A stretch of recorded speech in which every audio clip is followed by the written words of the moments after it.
तो दोस्तों वैसे तो कल से यानी 23 मार्च से ये तीनों जो आईपीओ है वो ओपन होने वाला है। एंड इस आईपीओ के बारे में हम लोग ऑलरेडी डिटेल में डिस्कशन कर चुके हैं। बट आज की इस वीडियो में दोस्तों हम लोग बात करेंगे इन तीनों आईपीओ के रैंकिंग के बारे में कि आखिर इन तीनों आईपीओ में से हमें कौन से आईपीओ को अप्लाई करनी चाहिए एंड कौन से आईपीओ को अवॉइड करनी चाहिए।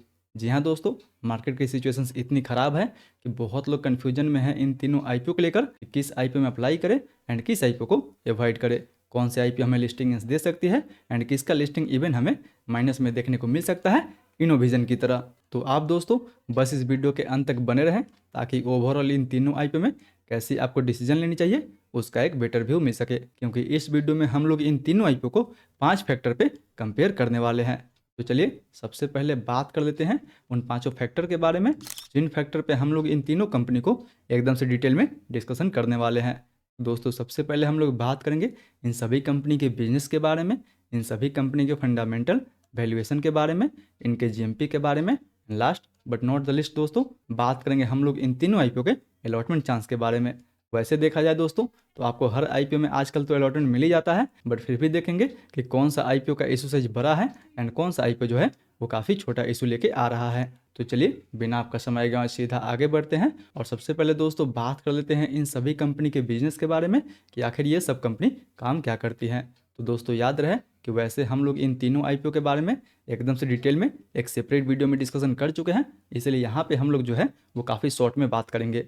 तो अगर सबसे पहले बात करें पावरिका के बारे में, तो पावरिका जो कंपनी है वो diesel generator and wind power के बिजनेस में इन्वॉल्व है। जबकि अगर एरोप्लेन बासमती राइस के बारे में बात करें तो दोस्तों ये जो कंपनी है वो राइस एंड एफएमसीजी के बिजनेस में इन्वॉल्व है। जबकि अगर बात करें साई पेरेंटल्स के बारे में तो ये कंपनी जेनरिक मेडिसिन जो है वो मैन्युफैक्चर करने के लिए जानी जाती है। मतलब दोस्तों ये तीनों जो कंपनी है वो अलग अलग सेक्टर से बिलोंग करती है एंड तीनों का जो सेक्टर है वो आपको काफ़ी अच्छा देखने को मिल जाएगा। यानी सेक्टर वाइज ये जो तीनों जो कंपनी है वो दोस्तों काफ़ी अच्छा है।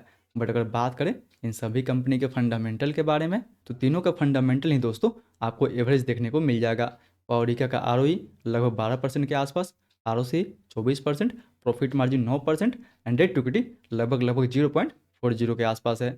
जबकि अगर बात करें दोस्तों एरोप्लेन के बारे में तो एरोप्लेन बासमती का आरओई लगभग 12%, ROC 10%, profit margin 4% and debt to equity 1.16 का है। यानी एक तो कंपनी का आरओई एंड आरओसी भी काफ़ी कम देखने को मिलेगा, दूसरे में प्रॉफिट मार्जिन भी काफ़ी कम है एंड तीसरे में दोस्तों इस कंपनी के ऊपर डेट भी आपको बहुत ज़्यादा देखने को मिल जाएगा।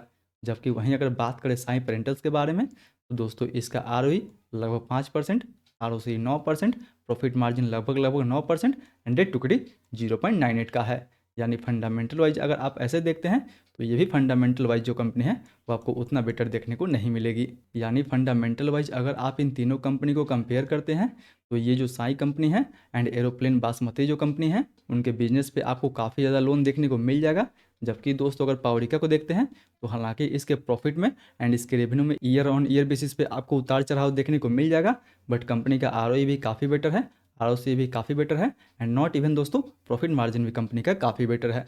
बात करें डेट टू इक्विटी के बारे में तो दोस्तों कंपनी के ऊपर लोन भी कम है एंड जो भी कंपनी के ऊपर लोन है पूरा का पूरा इस आईपीओ से जो भी फंड रेज करेगी कंपनी उस फंड को कंपनी जो है वो लोन को चुकाने के लिए यूज करेगी, जिसके बाद ये जो कंपनी है वो एकदम से डेट फ्री कंसीडर की जाएगी।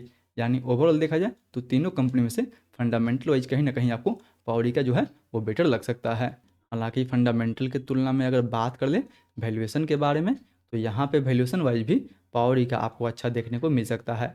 जी हाँ दोस्तों, ये कंपनी अपने इंडस्ट्री के मुकाबले भी एंड इवन अपने पीर के मुकाबले भी अपना आईपीओ जो है वो काफ़ी सस्ता वैल्यूएशन पे लेके आ रही है। जबकि वहीं अगर बात करें aeroplane basmati rice and Sai के बारे में तो इन दोनों का जो वैल्यूएशन रखा गया है वो दोस्तों इंडस्ट्री के हिसाब से भी एंड इवन अपने पीर के हिसाब से भी इन दोनों का जो वैल्यूएशन है वो दोस्तों हाई रखा गया है। जी हाँ, इन दोनों का जो वैल्यूएशन है हर तरीक़ा से आपको हाई देखने को मिल जाएगा। इसलिए अगर वैल्यूएशन वाइज देखा जाए तो वैल्यूएशन वाइज भी आपको पावरिका अच्छा देखने को मिल सकता है। हालांकि दोस्तों वैल्यूएशन के बाद अगर बात कर लें इन सभी आईपीओ के लेटेस्ट जीएमपी के बारे में तो फिलहाल देखा जाए तो किसी भी आईपीओ के ग्रे मार्केट में आपको कोई डिमांड देखने को नहीं मिलेगा। कभी कभी एरोप्लेन बासमती राइस के ग्रे मार्केट में 3% के आसपास डिमांड देखने को मिल रहा है, बट हालांकि दोस्तों 2-3% के ग्रे मार्केट में तो हमें बिल्कुल विश्वास नहीं करनी चाहिए, क्योंकि मार्केट अभी देख ही रहा है कभी भी ये जो जीएमपी है वो डाउन हो सकता है। इसलिए अभी हमें किसी भी आईपीओ के जीएमपी पे तो बिल्कुल विश्वास नहीं करनी चाहिए। अगर कंपनी का फंडामेंटल ठीक है, कंपनी का बिजनेस ठीक है एंड इवन कंपनी का वैल्यूएशन ठीक है, तब जाके आप उस आईपीओ के साथ जा सकते हैं। बट अभी के लिए देखा जाए तो जीएमपी पे तो हमें बिल्कुल विश्वास नहीं करनी चाहिए। इसलिए यहाँ पे भी देख ही सकते हैं कि तीनों के ग्रे मार्केट में अभी आपको कोई डिमांड देखने को नहीं मिलेगा। यानी अगर आप इन तीनों आईपीओ में पैसा लगाते हैं तो एज पर जीएमपी इन तीनों आईपीओ में आपको कोई भी लिस्टिंग गेंस देखने को नहीं मिलेगा। वहीं last but not the list दोस्तों, अगर बात कर लें इन सभी आईपीओ के अलॉटमेंट चांस के बारे में, इन सभी आईपीओ के इशू साइज के बारे में, तो यहाँ पे आप देख ही सकते हैं कि पावरिका का जो इशू साइज है वो लगभग 1100 करोड़ के आसपास होने वाला है। जबकि aeroplane rice and Sai parental का जो इशू साइज है वो लगभग आपको 440 एंड 408 करोड़ के आसपास देखने को मिल जाएगा। जी हाँ दोस्तों, साई का इशू साइज लगभग 408 करोड़ के आसपास है एंड एरोप्लेन बासमती राइस का इशू साइज लगभग 440 करोड़ के आसपास आपको देखने को मिलेगा। हालांकि दोस्तों तीनों आईपीओ प्रॉफिटेबल है, इसलिए तीनों आईपीओ में रिटेल के लिए 35% के आसपास कोटा दिया गया है। यानी रिटेल के लिए तीनों आईपीओ में तो दोस्तों इक्वल अलॉटमेंट के चांस जो है वो दिया गया है। बट फिर भी अगर इशू साइज के हिसाब से देखा जाए तो पावरिका का जो इशू साइज है वो काफ़ी बड़ा है, इसलिए इस आईपीओ में अलॉटमेंट का जो चांस होने वाला है वो दोस्तों काफ़ी हद तक बढ़ने वाला है। हालांकि अभी कोई आईपीओ तो ओवर सब्सक्राइब हो नहीं रहा है, इसलिए आप जिस आईपीओ में अप्लाई करोगे उस आईपीओ में आपको अलॉटमेंट मिल जाएगा। इसलिए दोस्तों याद रहे कि अभी फिलहाल इन तीनों आईपीओ ग्रे मार्केट में कोई डिमांड नहीं चल रहा है। इसलिए अगर आप इस आईपीओ में लिस्टिंग गेंस के लिए पैसा लगाते हैं तो एज पर जीएमपी आपको कोई भी लिस्टिंग गेंस देखने को नहीं मिलेगा। बट दोस्तों अगर आप इन तीनों आईपीओ में से किसी एक आईपीओ में रिस्क लेना चाहते हैं तो वो जो रिस्क लेने वाला आईपीओ रहेगा मेरे हिसाब से तो दोस्तों वो पावरिका का आईपीओ हो सकता है। क्योंकि वैसे तो अभी मार्केट में काफ़ी ज़्यादा गिरावट देखने को मिल रहा है, बट उनमें से भी पावर सेक्टर वाली एक ऐसी सेक्टर है जिसमें आपको थोड़ा बहुत स्ट्रेंथ देखने को मिल रहा है। इसीलिए दोस्तों जो लोग ऐसे कंडीशंस में बिल्कुल रिस्क लेना नहीं चाहते हैं उन्हें तो फिलहाल अभी इन तीनों आईपीओ को अवॉइड करनी चाहिए। एंड जो लोग थोड़ा बहुत रिस्क ले सकते हैं वो चाहे तो पावरिका के साथ जा सकते हैं। हालांकि अभी तक तो इसके एंकर का लिस्ट निकल के नहीं आया हुआ है। एक बार अगर इसके एंकर का लिस्ट निकल के आ जाता है तो वहाँ पे देखने के बाद हमें काफ़ी ज़्यादा कॉन्फिडेंस मिलेगा कि किस आईपीओ में हमें अप्लाई करनी चाहिए या फिर नहीं करनी चाहिए। क्योंकि दोस्तों अगर पावरिका का एंकर एलोकेशन ठीक ठाक आता है तो मैं भी लिस्टिंग के बाद इस आईपीओ में हमें ठीक ठाक गेन देखने को मिल सकता है। बट स्टिल दोस्तों हमें अभी वेट करनी चाहिए। एक बार इसके एंकर एलोकेशंस का लिस्ट आने दीजिए। जैसे ही इसका एंकर एलोकेशंस का लिस्ट आता है मैं वो लिस्ट आपको टेलीग्राम ग्रुप में शेयर कर दूंगा एंड फिर देख लेंगे कि हमें इस आईपीओ में आगे अप्लाई करनी चाहिए या फिर नहीं करनी चाहिए। बट अभी के लिए बात करें दोस्तों तो जो लोग इस आईपीओ में रिस्क लेना चाहते हैं वो जा सकते हैं इस आईपीओ में। बट जो लोग ऐसे मार्केट सिचुएशंस में बिल्कुल रिस्क लेना नहीं चाहते हैं उन्हें दोस्तों इन तीनों आईपीओ को अभी बिल्कुल अवॉइड करनी चाहिए। बाकी अगर मेरा माने तो दोस्तों मैं भी अभी इन तीनों आईपीओ को बिल्कुल अवॉइड करने वाला हूं। अगर दूसरे दिन एंड तीसरे दिन इवन पावरिका के ग्रे मार्केट में या फिर सब्सक्रिप्शन में ठीक ठाक डिमांड देखने को मिलता है एंड एंकर बुक भी ठीक ठाक निकल के आता है तो मैं थोड़ा बहुत लॉट जो है वो पावरिका में लगा सकता हूँ।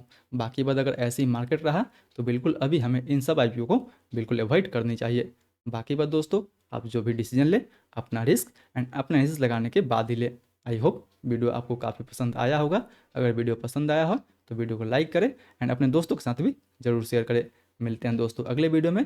तब तक स्टिल आप इन तीनों आईपीओ का फुल रिव्यू नहीं देखे हैं तो या तो चैनल के डिस्क्रिप्शन में विजिट करके इन तीनों आईपीओ का फुल रिव्यू देख सकते हैं या फिर ऊपर भी यहाँ पे लिंक दिया हुआ है, यहाँ से भी टैप करके इन सभी आईपीओ का फुल रिव्यू आप देख सकते हैं।